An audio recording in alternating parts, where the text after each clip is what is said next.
Llegó la hora de conocer las informaciones más destacadas del continente americano. Acompáñennos a recorrer y analizar lo que nos une, nos preocupa y nos enorgullece como hispanoamericanos. Bienvenidos a Américas Noticias con Vladimir Kissinger. Bien, muy buenos días, feliz tarde y mejor noche para todas aquellas personas que nos están acompañando a través de nuestros distintos medios internacionales en Venezuela, en los Estados Unidos y en Europa. Yo soy Vladimir Kissinger y en nombre de todo mi equipo, el equipo técnico, directivo, logístico y periodístico, pues de todos nuestros medios, de Kissinger Media Group, en fin, de toda la gente que siempre nos acompaña, les quiero dar la más cordial bienvenida a nuestra edición número 648 y les cuento acá entre nos. Ustedes saben, sobre todo los que nos escuchan a través de la magia de la radio, que este programa digamos es mixto, es decir, salimos en video y además de salir en vivo para algunos países y algunos medios, no lo hacemos así para todos, así que pues hemos tenido un problema técnico que al menos en nuestras transmisiones regulares hizo que tuviésemos que comenzar de cero, así que pues nada, les doy la bienvenida nuevamente a aquellos que ya estaban conectados a través de las redes sociales, les pido disculpas por este contratiempo, lamentándolo mucho, todas aquellas personas que compartieron el programa originalmente, pues ese material se perdió, pero no importa, lo importante es que ya estamos conectados para compartir con ustedes todo lo que ocurre y lo que acontece en nuestro continente americano. Las últimas 24 horas en Américas Noticias. Bueno, pues hablando de las últimas 24 horas en América Latina, nos vamos a concentrar en Brasil y en Colombia. Vámonos primero con Brasil. Y es que algo que justamente hace 24 horas veníamos analizando o veníamos haciéndole seguimiento era a la presentación en el Supremo Tribunal Federal de Brasil, donde se decidiría si Lula da Silva podía tomar el habeas corpus, este recurso legal que había introducido para ser juzgado en libertad, o si por el contrario debía pagar o en todo caso su juicio debía continuar estando en prisión. El hecho es que hasta muy altas horas de la noche, 11 magistrados de este tribunal federal pues decidieron finalmente votar en contra del habeas corpus, del recurso jurídico introducido por la defensa de Lula da Silva. En votación específicamente fueron 6 votos en contra y 5 a favor. Por lo tanto, pues además, en el marco de todo un movimiento por parte de la Policía Federal brasileña, de Curitiba especialmente, quien ya en este preciso instante le prepara una celda exclusiva para Lula. Ahora, interesante es que, y lo decía, lamentándolo mucho, no pudimos hacerlo, no pudimos compartir esto a tiempo. Me permiten que voy también a compartirlo de nuevo en nuestros grupos para que pueda llegar a mucha gente. Ustedes también que están allí, les invito a compartir el programa para que todos podamos conectarnos de nuevo y entrar a nuestra discusión diaria a través de nuestra plataforma. Bueno, lo que les comentaba es que mientras analizábamos las noticias que se presentaban en torno al tema de Brasil y anotábamos algo que decía: la hora del juez Sergio Moro ha llegado, por supuesto después de nuevos recursos de la defensa. Esto lo estábamos escribiendo para que, o mejor dicho, y mientras tanto, pues se presentaba como última hora una información importantísima que la tenemos acá a mano. Y es que el juez Sergio Moro ordenó ya de manera definitiva la prisión del expresidente Lula da Silva y le dio solo 24 horas para entregarse a la policía. Insistimos, cómo se viene moviendo la justicia brasileña en torno a, por supuesto, a lo que implican los hechos de corrupción, pues parte de lo que nos llama la atención y que queremos retratar a través de Américas Noticias. Entonces, bueno, retomamos. 11 magistrados votaron, 6 estuvieron en contra de la defensa del expresidente Lula da Silva, 5 votaron a favor. Una vez que se decide en el Supremo Tribunal Judicial de Brasil, se decide que pues no se va a conceder la libertad a Lula mientras sea juzgado, o mientras, más allá de ser juzgado, porque ya lo fue y condenado incluso, se han presentado estos recursos de amparo. Pues al decidir no ponerse del lado de la defensa, automáticamente el juez Sergio Moros, magistrado además, quien ha llevado la defensa, mejor dicho, la defensa no, el juicio, el caso de corrupción de Lula da Silva, pues contó con la carta abierta para poder llevar a prisión a Lula da Silva.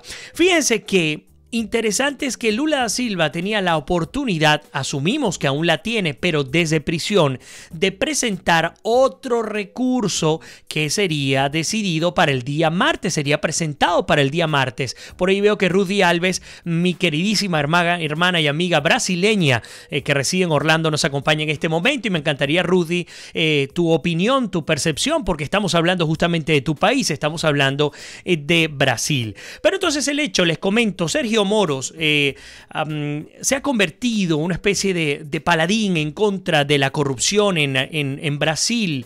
Entender las implicaciones en torno a esta detención sería, para que ustedes lo conozcan, el primer expresidente de América Latina que entraría en prisión como expresidente, sobre todo por casos de corrupción relativos a Petrobras, por ejemplo. Aunque ya hay otros casos, yo eso los he dicho, siempre los he retratado. En Guatemala, por ejemplo, Otto Pérez Molina llegó a prisión apenas 2 días después de haber renunciado, recuerdo, en octubre del 2015. Bueno, se habla de recluirlo en un primer lugar en la superintendencia de la Policía Federal de Curitiba, donde por cierto hay otros presos por el caso Lava Jato, como Eduardo Cunha. Eduardo Cunha, yo se los comentaba acá, fue el presidente de la Cámara Baja del Senado brasileño. Eduardo Cunha fue quien lideró el proceso del impeachment o el juicio político en contra de Dilma Rousseff, quien fue acusada de participación o de corrupción pasiva, entre otras tramas, por el caso Lava Jato también. Bueno, Eduardo Cunha, después de conseguir que se aprobara el impeachment o juicio político a Dilma Rousseff, pues terminó también tras las rejas por casos de corrupción. Es decir, uno de los países, si no todos en América Latina, deberíamos ser honestos y decir que todos, pero uno de los países que más ha demostrado, cosa que da muchísima vergüenza, cómo la corrupción lo ha deteriorado, ha sido Brasil. Y yo me pregunto, tuve la oportunidad de estar en Brasil en un par de ocasiones, y una de ellas en Sao Paulo. De hecho, durante la presidencia de Lula, me pregunto cómo Brasil, convirtiéndose en la principal potencia económica e industrial de toda América Latina, tenía que llegar hasta estos niveles. ¿Qué necesidad tenía si era considerado dentro del grupo de los 20 países más poderosos desde el punto de vista económico del mundo? Produciendo aviones, produciendo tecnología, produciendo incluso armamento militar. ¿Por qué tenían que llegar hasta estos niveles? Bueno, pues pareciera que es algo que está en el ADN de los latinoamericanos. ¿Cómo hacemos ahora para salir de esto? Poco a poco lo iremos descubriendo. Tenemos algunas luces por allí, lo que está ocurriendo en Brasil, lo que está ocurriendo en términos de investigación en Argentina, lo que está ocurriendo en Guatemala, en República Dominicana, en contra de aquellos corruptos que se hicieron de recursos del caso de Odebrecht, en fin. Pero es importantísimo tener a Brasil como un referente, porque ha sido el referente más escandaloso después del escándalo de los Panama Papers. Después de ese escándalo específico, sin duda alguna el caso Lava Jato quedará para la historia periodística y en términos de corrupción para todo nuestro continente. Es una referencia obligada, como una empresa. Sin hablar, por ejemplo, el caso Petrobras, que es el que, por supuesto, afecta directamente a Lula da Silva. Pero como una empresa, una constructora poderosa, transnacional, logró permear la política de todo nuestro continente bajo salvadas excepciones. Tan sucia fue la jugada que pues se encargaron de pasar dinero, recursos y soporte a candidatos de lado y lado, jugaban a perdedor y a ganador. Estaban claros que de cualquier manera la inversión les iba a ser rentable. No importa que uno de ellos no ganara, lo importante era asegurarse que el que ganara, pues les entregara los contratos que correspondía. Ahí tenemos el caso de Venezuela. Una vez que Maduro ganó en el 2013, se calcula que Odebrecht le pagó semanas antes $35 millones a su jefe de campaña para mover toda la maquinaria electoral en Venezuela. Bueno, una vez que ganó, una semana después, si mal no recuerdo, giró instrucciones para pagar $2.000 millones a la constructora brasileña Odebrecht. Pero no estamos hablando de Venezuela, estamos hablando de Brasil y luego nos vamos a Colombia, que ya veo que Wilder Alonso Ávila ya está con nosotros. Pero por supuesto, somos hermanos. Nos afecta a todos lo que pasa en cualquiera de nuestros países si le quitamos el nombre. Si le quitamos el sujeto de la acción, podríamos confundirlo perfectamente con casa. Por eso es que siempre nos cuesta muchísimo quedarnos solo en un país. Siempre nos ampliamos el espectro para poder presentarles a ustedes toda digamos, la lupa completa de lo que ocurre. Ahora, fíjense lo siguiente. Entonces se habla de recluirlo en esta superintendencia de la Policía Federal de Curitiba, donde hay otros presos políticos, no, otros presos por el caso de Lava Jato, entre ellos Eduardo Cuña. Luego sería ubicado en otra cárcel porque se considera que podría ser sujeto a cualquier tipo de atentado. Me encantaría que ustedes pudieran darnos su opinión en torno a esta detención o a esta orden ya para llevar tras las rejas a Lula da Silva. ¿Qué recuerdo? Y aquí tenemos un elemento interesante, varios elementos interesantes. Lo primero es que Lula da Silva fue, al menos hasta el cierre de la edición, el presidente más querido de la historia de Brasil. Esto es uno de los primeros elementos que tengo que destacar. Lo segundo, fíjense qué interesante cómo se describe un personaje y luego voy a hacer una comparación con Argentina. Lo segundo es que, y esto es cierto, y además tuve oportunidad de constatarlo estando en Sao Paulo, ahí a orillas del Tieté tuve oportunidad de constatarlo, sacó a 35 millones de pobres de la miseria. Eso es totalmente cierto, créame. La realidad, haciendo memoria, haber estado en el 2011, 2012, no sé, en Sao Paulo, tuve la oportunidad de ver cómo el cambio que se vivía en Brasil estaba allí, a la vista de absolutamente todo el mundo. Entonces, el presidente más querido del Brasil sacó a 35 millones de pobres de la miseria. Y Obama, de hecho, fíjense qué interesante, lo definió como el mandatario más popular del planeta. Y me encanta lo que nos comenta Raquel desde Australia. Nos dice, eso es lo más terrible. Y justamente hacia allá es donde quiero ir. No es una patente de corso el que hagas cosas que marquen la vida y el destino de los países, para que te permitan hacer lo que te dé la gana. Ocurrió con Cristina Fernández de Kirchner. Por ella votaron los argentinos.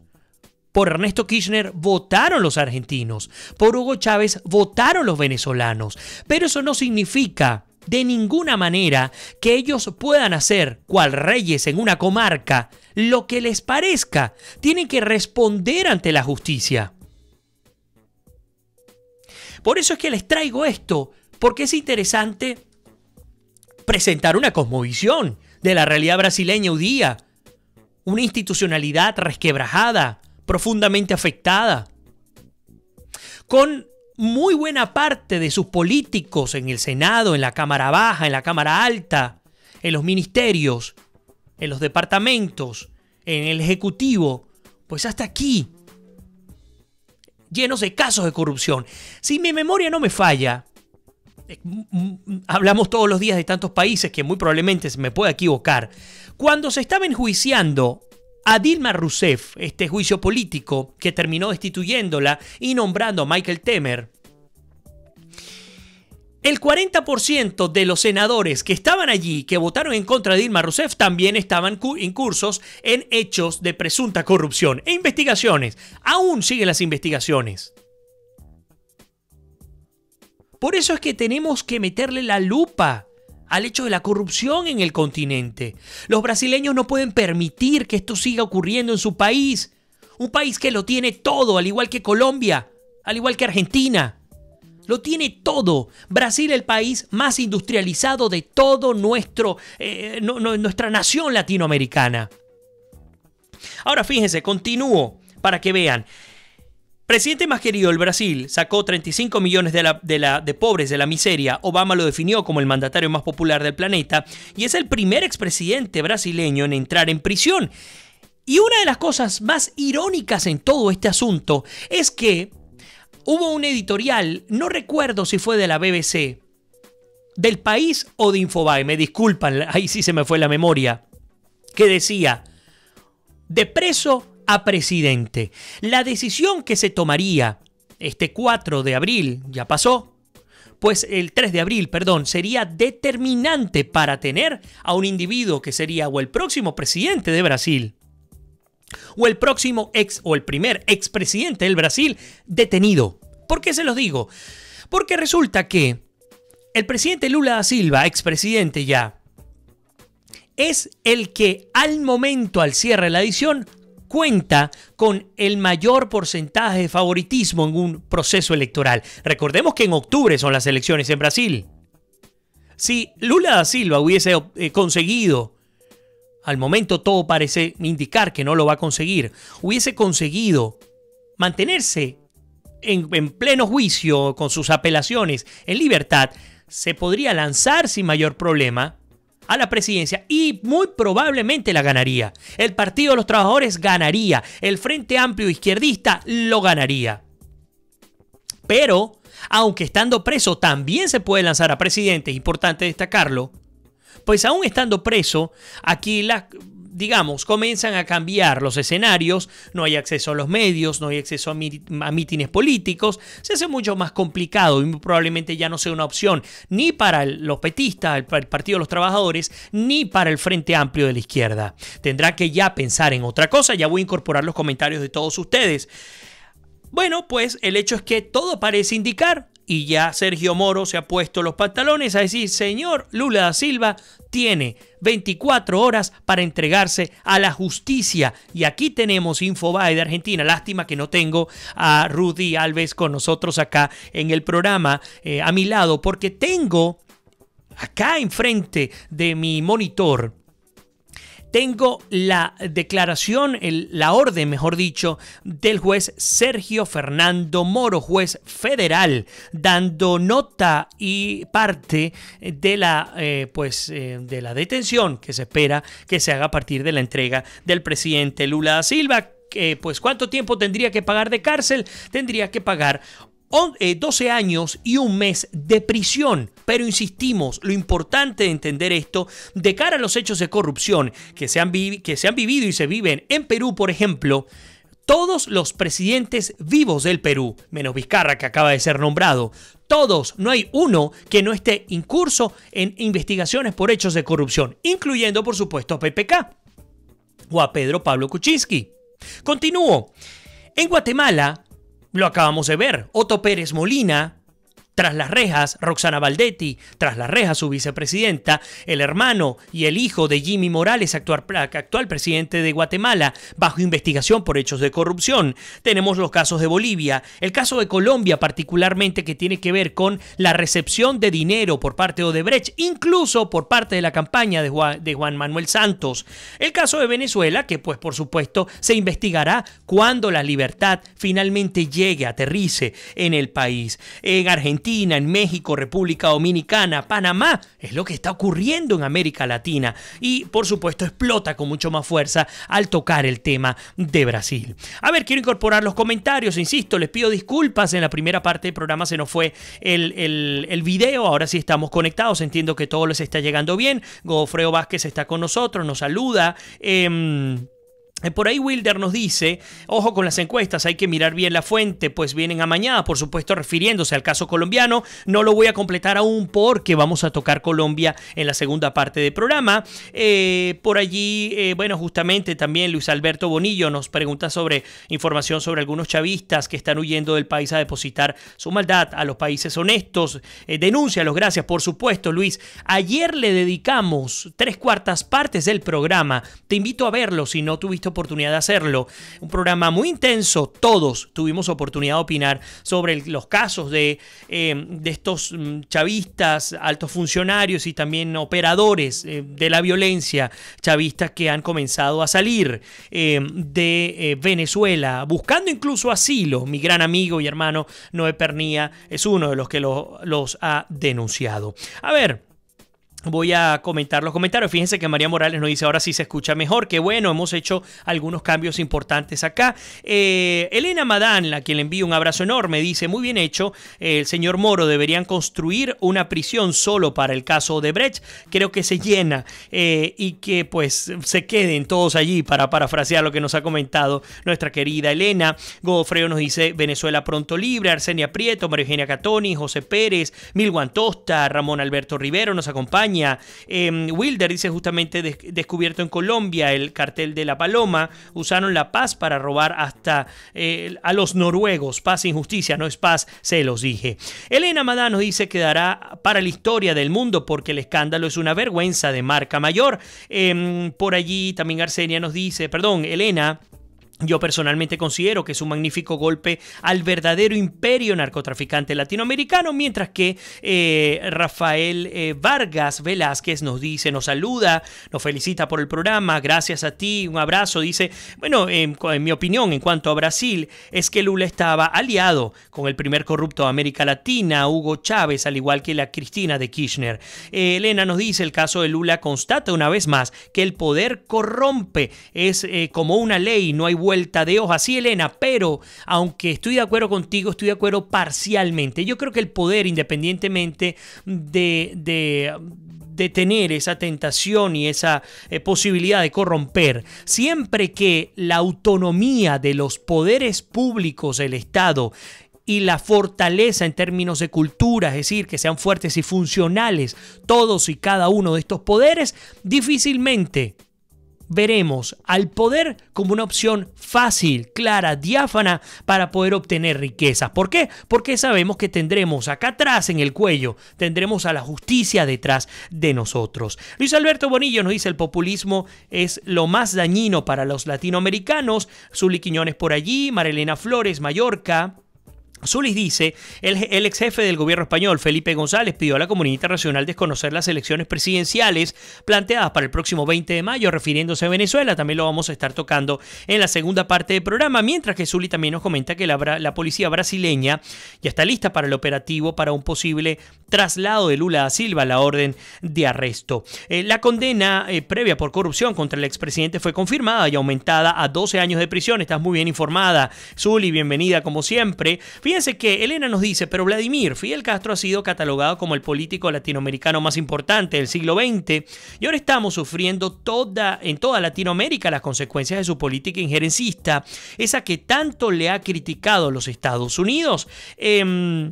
Nos pregunta Zuli, ¿cuándo será el juicio a Nicolás Maduro? Bueno, más temprano que tarde tendrá que llegar.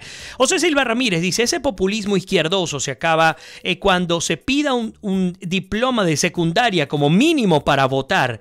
La educación es un derecho y un deber ciudadano. Ya me han dicho que soy antidemocrático por eso, pero fíjate que me parece interesante lo que comenta José, porque una de las cosas que he criticado con profunda fuerza tiene que ver con aquella falacia que se refiere a que la voz de Dios es la voz del pueblo. Y otra de las falacias es que el pueblo no se equivoca. Y para nada, no hay cosa más lejos de la realidad que justamente las equivocaciones que cometemos los pueblos de nuestro mundo. Por lo tanto, más allá de ser una frase populista, clientelar, pues la realidad es que aún en la opinión de nuestros pueblos, el peligro Está allí, radica, nace desde allí. El mejor ejemplo es lo que ha ocurrido, por ejemplo, en la era Chávez. Por ahí dice Milwan, se podría tocar el tema del golpe militar en Brasil. Lo voy a tocar, espero que nos dé chance, creo que va a ser en la segunda parte. No creo que los militares brasileños se metan en ese problema. José Silva, sí, te explico por qué Milwan nos está comentando eso. Lo hago muy rápido porque ya no nos queda casi tiempo. A ver, déjenme reviso. Estamos sobregirados para variar, sí. Fíjense. Protestas en Brasil pidiendo que Lula da Silva vaya a prisión. Más generales como por ejemplo Luis Gonzaga Schroeder del ejército, un general activo del ejército, que ha amenazado con intervención militar si Lula no fuese detenido. Que es lo que nos está preguntando Milwan Tosta. A tal punto que el Tribunal Federal del Brasil, o el Supremo Tribunal Federal, como se llama correctamente, ha dicho que no responde al clima de histeria. De hecho, esto lo dijo Edson Fachin, juez responsable del caso Lava Jato. En el Supremo sí hay presión militar. Yo no diría golpe como tal, pero hay una presión frontal. No se va por los lados, es frontal en torno a este caso específico de Lula da Silva. Alicia Guíñez Cáceres, Bartolomé Díaz, María Gabriela Lozada, también Goyo nos saluda, qué bueno que estás conectado desde el principio. Rudy Alves, aquí está conectada, mi querida hermana brasileña, nos dice, en verdad, es muy triste y difícil comprender lo que ha pasado en Brasil. La corrupción y la codicia han causado un daño a esta generación de brasileños que tomará múltiples generaciones para posiblemente repararlo. Esperamos que Moro establezca un nuevo precedente y traiga esperanza a este país tan rico. Qué bueno que Rudy haya compartido con nosotros su opinión, y les cuento para que sepan, no es que es una venezolana que vive o que ha vivido en Brasil, no, es una brasileña pura cepa que pues habla muy bien el español y vive acá en la Florida Central. Rudy, gracias por tu comentario. Elena dice, bueno, tienes razón, Vladimir, me refiero a cuando pasan muchos años en el poder. Marshall Webb también nos acompaña, bienvenido Marshall. Wilder dice, José Silva Ramírez y los políticos deben de pedirle mínimo a maestría para aspirar a cualquier cargo. Rafael Soto, fotografía. Elena justamente dice, ¿y hasta dónde puede ser que los pueblos no se equivoquen tanto? El tema es lo amañado de las elecciones. No se puede confiar. Por ahí vi que Evangélica González, Eliangélica, perdón, siempre me confundo el nombre, mi gran colega, admirada periodista venezolana que reside en Miami, Florida, amiga además de grandes hermanos como Noé Pernía, Sergio Novelli, Carla Angola, en fin, está conectada con nosotros. Un honor, bienvenida como siempre a tu programa. Bien, nos toca ahora sí hacer una pequeña pausa. Vamos a tomar pues unos minutos para retomar. Cerramos tema Brasil y nos vamos a Colombia. No se pierdan porque tenemos un programazo en la segunda parte dedicado al tema de Colombia. Así que no se vayan, que ya regresamos con muchísimo más de América es Noticia en nuestra edición número 648.